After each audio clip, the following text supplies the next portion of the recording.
Damas y caballeros, se termina la ceremonia. Ahora se procede a las declaraciones para la prensa del presidente de la Federación de Rusia, Wladimir Putin, y el presidente Mr. President, ladies and gentlemen, we're pleased to welcome the President of the plurinational state of Bolivia, our partner and our friend, Evo Morales, to Russia on his official visit.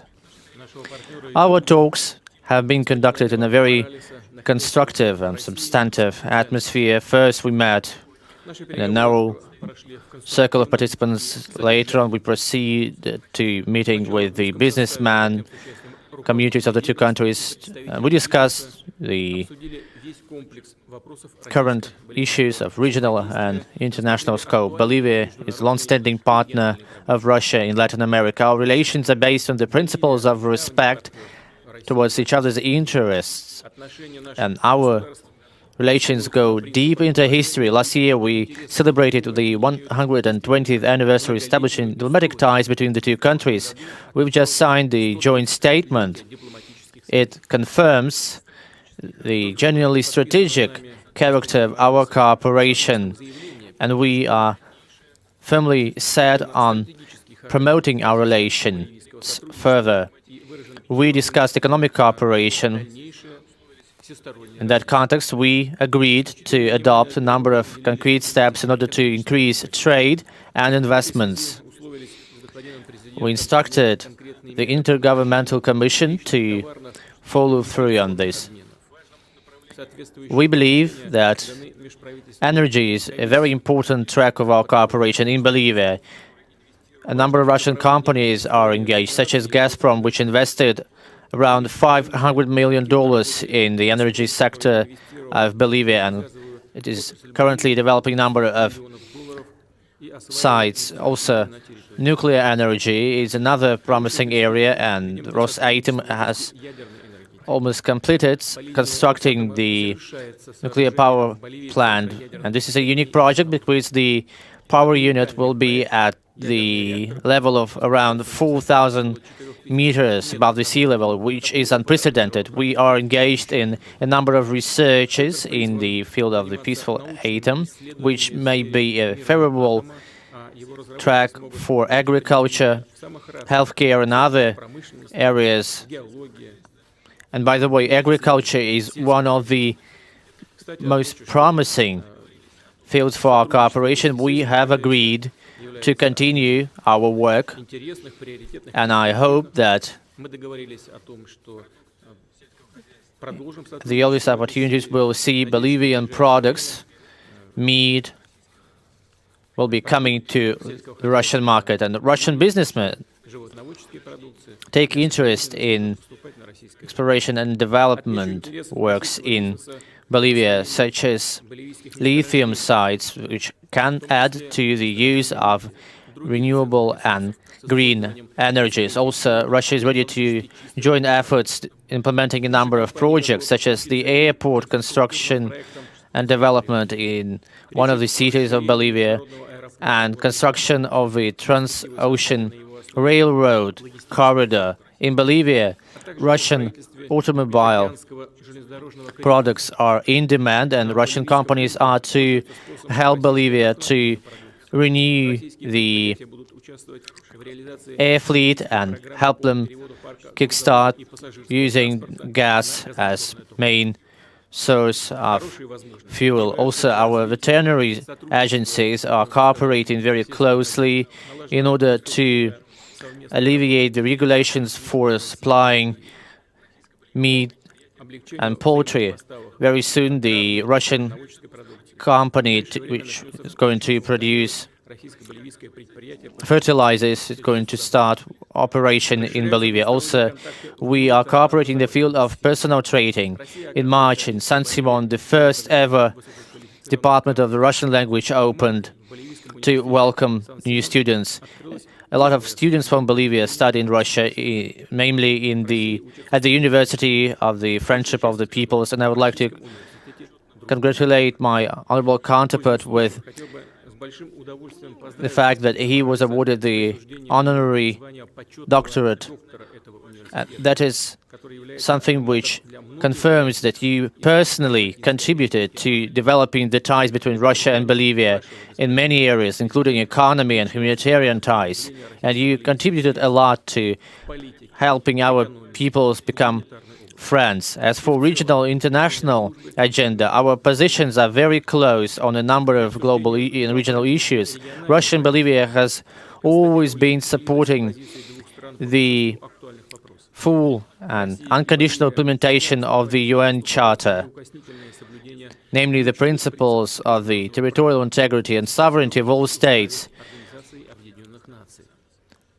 We believe that there should be no imposition of one's will, no unilateral sanctions, no military solutions. We discussed the state of affairs in Latin America, and we are very grateful to Bolivia for promoting cooperation between Russia and regional integrational organizations. We believe that Russia-CELAC dialogue will be renewed. And of course, we focused our attention also on the situation in Venezuela. Russia has many times highlighted the fact that foreign interference in the domestic affairs of Venezuela is unacceptable. Same position we see from President Morales and Bolivia. We hope that the talks between the government of Venezuela and the opposition, which started with the facilitatory efforts of Norway, decisions will be made which will help to normalize the situation in the country. And in conclusion, I would like to thank Evo Morales and all Bolivian colleagues for a very, very fruitful work. I believe that these arrangements will help to further promote ties between the two countries and will benefit our peoples, our nations. I know that within the 13 years of you in power, you did a lot for your people, for your country. Yes, it is true. There are some problems, just as any other countries, but the results speak for themselves. And these results were achieved thanks to your thoughtful guidance and leadership. Thank you. And again, welcome to Russia. I do hope that these talks will help us to further expand cooperation between the countries in all the spheres which have been mentioned.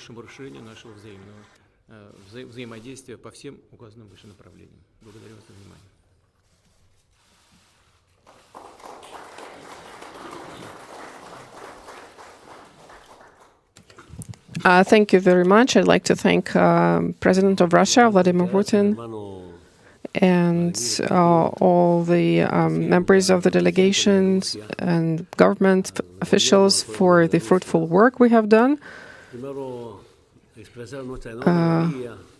We would like to thank you not only from on behalf of the government of Bolivia, but also on behalf of the Bolivian people.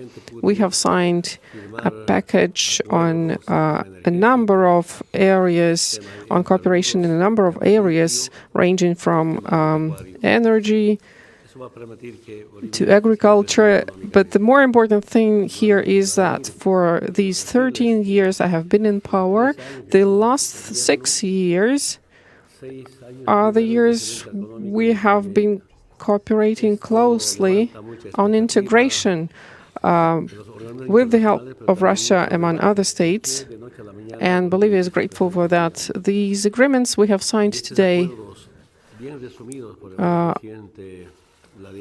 speak for themselves in a way. They show how far our cooperation has moved forward, and this cooperation will supply us with the technological know-how and other important knowledge in other areas. This support is crucial for a number of reasons. First, because President of Russia drives the effort to protect the world order from any kind of unilateral decisions or imposition of will by some parties over the others. And we stand shoulder to shoulder with Russia on that front. We will keep up fighting for that. because in the end of the day, we're fighting for our planet to be multinational. It's not like only Bolivia is a plurinational state, but various nations coexist in the world, and so it's most important to respect how unique each and every nation is. So Russia is an example of such a nation. All these agreements we have signed today will mark a new milestone in our cooperation. They will create more jobs, attract more investment into our economy, given the impetus it needs to develop. We also covered a number of issues on the agenda. Many of them we spoke about energy sector, and we do cooperate really very closely with our Russian counterparts there. We get supplies of machinery and equipment, also in agriculture, in business. There's a project on the Santa Cruz airport that we're upgrading together. There's also a huge railway project. And access to the sea is particularly important for Bolivia, and we are particularly grateful to Russia for participating and supporting this project that is of special importance to our nation. I believe that both our nations can only benefit from our cooperation. Thank you very much for that.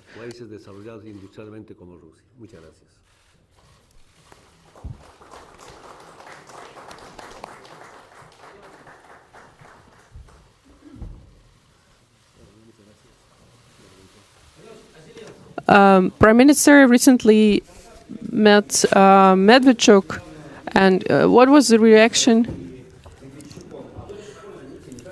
Speaking of the negotiations in the new format, we never refuse to partake in any of the formats, and the normative format is one of these formats. This normative format and these meetings at the highest level should be well prepared. That is, I think, clear to everyone. Also, we can talk about something seriously only after the new government will be formed and only after the parliamentary elections are held. And thirdly, I don't know about other members of this format. Their opinions are unknown to me. Theresa May, she is completing her work as Prime Minister in a couple of days, so is she going to be invited? In what capacity? I don't know. And what about the US administration? We also do not know anything about their position in that issue, and the positions of Germany and France are not known too. We need to work on this. We never refuse to take part in any dialogue if that dialogue is contributing to something good.